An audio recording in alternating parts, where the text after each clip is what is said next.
박규락 교수입니다. 전번 유튜브에서는 나토의 핵 공유 체제를 설명드렸습니다만 이번에는 북핵 대응을 위한 동북아시아 핵 공유 체제의 필요성을 설명드리고자 합니다.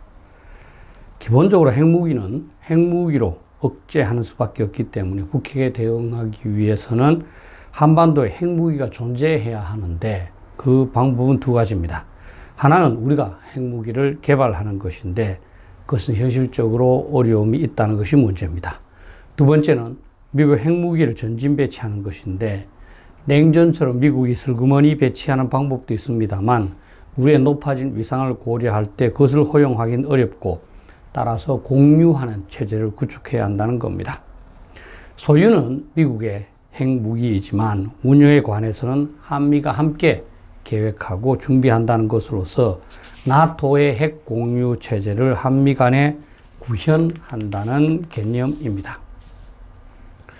실제로 북한의 핵 위협이 점증함에 따라서 국내에서도 그에 대한 대응책으로 핵 공유 방안이 지속적으로 요청되어 왔습니다.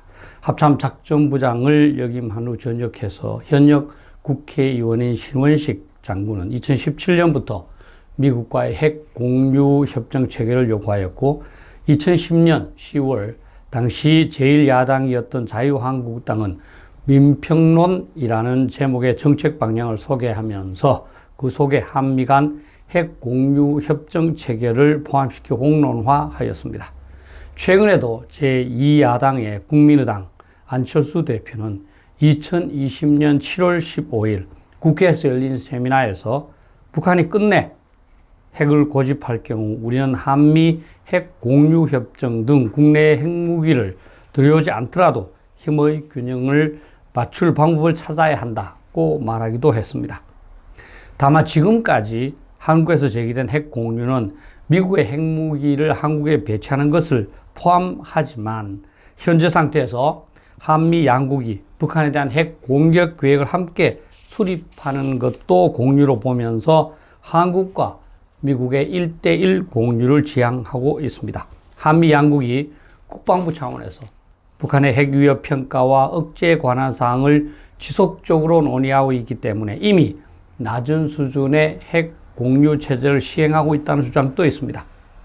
그런데 미국과 한국의 1대1 핵 공유는 불가능한 것은 아니겠으나 현 나토의 체제와 다르고 전례도 없습니다.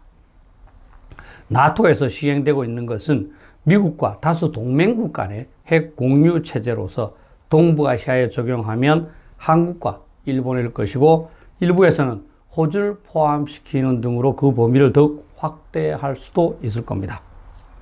핵 공유는 기본적으로 미 핵무기가 동북아시아 지역에 배치되는 것을 전제로 합니다. 냉전 시대처럼 미국이 한국이나 일본에 그들의 핵무기를 일방적으로 배치할 수도 있겠지만 지금의 상황에서는 한국과 일본이 그것을 허용하지 않을 가능성이 높습니다. 자신이 전혀 관여하지 못하는 미국의 핵무기 배치를 허용하는 것은 국민의 지지를 얻기 어려울 것이기 때문입니다. 다만 그동안의 군사기술 발달을 고려할 때 핵무기 전진 배치의 형태는 더욱 다양해질 수 있다고 봅니다. 지상에 배치하는 것이 여전히 기본이긴 하겠지만 해상의 함정에도 배치해 둘 수 있고 수중의 잠수함을 통해서도 전진 배치할 수 있을 겁니다. 상황이 위급할 경우에는 공중에서 교대로 상시 배치해서 즉각적인 투하가 가능하도록 할 수도 있다고 봅니다. 핵 공유 체제의 운영과 관련해서도 나토를 참고하지 않을 수 없습니다. 유일한 전례이기 때문입니다. 핵 공유를 하게 되면 나토처럼 핵 계획단을 설치할 수 있고 이의 상시 활동을 보장하기 위한 참모 조직과 자문 조직을 구성하게 될 겁니다.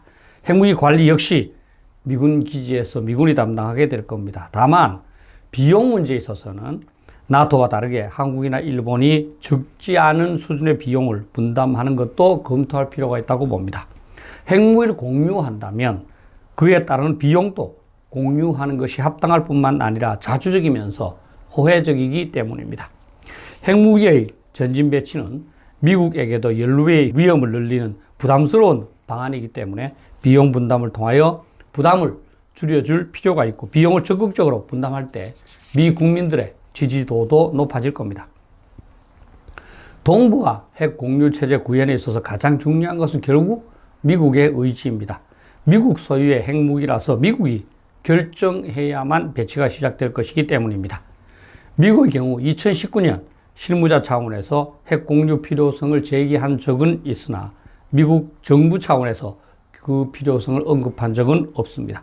미국 정부는 그 정도까지 강구해야 할 정도로 북핵 위협이 심각하지 않다고 생각할 수 있지만 중국이나 러시아의 반대를 극복하면서까지 동북아 핵 공유 체제를 추진해야 한다고 생각하지 않을 가능성이 더욱 높습니다. 한국에서는 일본과의 협력을 회피하고자 미국과의 1대1 핵 공유를 주장하지만 이것은 현실성이 낮다는 점에서 핵 공유를 위해서는 일본과의 안보 협력을 증진하지 않을 수 없습니다. 한국이 빠진 상태에서 미국, 일본, 호주 간의 아시아 태평양 핵 공유 체제는 구축될 수 있지만 일본이 빠진 핵 공유 체제는 상상하기 어렵기 때문입니다. 식민지 시대의 역사와 상반 국민들의 부정적 감정이 부담이 될 수도 있지만 역사와 감정적 사항은 마음만 바꾸면 오히려 쉽게 극복할 수도 있는 사안입니다. 한국의 정치 주도자들은 국가의 미래와 안위를 우선시해서 정책 방향을 설정해야 할 것이고 그것이 타당하다면 국민들에게 그 내용을 충분하게 설명해서 설득해 나가야 한다고 봅니다. 핵 공유에 관해서는 유럽의 경우처럼 한국과 일본의 지상에 배치하는 것도 가능하지만 함정이나 잠수함에 핵무기를 탑재한 후 한미일 3국의 요원이 함께 탑승해서 유사시 핵 공격 계획을 수립 및 시행하는 방안도 고려할 수 있습니다. 미국은 2019년부터 W76-2라는 명칭의 소형 핵미사일을 전략 잠수함에 탑재하고 있고 소형이지만 정확성을 보장함으로써 손쉬운 사용이 가능하도록 잠수함 발사 순항미사일 SLCM을 개발하기 시작한 상태입니다.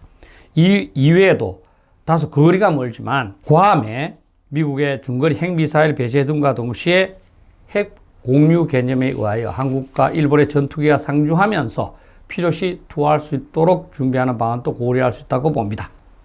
지상에 핵무기를 배치할 경우에는 한국이 북한의 단거리 미사일 사정거리 내라는 점을 감안해서 한국에는 소형의 핵무기만 배치한 상태에서 대형은 일본에 배치하는 등으로 역할을 분담할 수도 있습니다. 동북아 핵 공유 역시 만병통치약은 아니고 적지 않은 단점도 지니고 있습니다. 그럼에도 불구하고 한반도의 핵 균형을 조기에 달성하는 방법은 이것밖에 없습니다.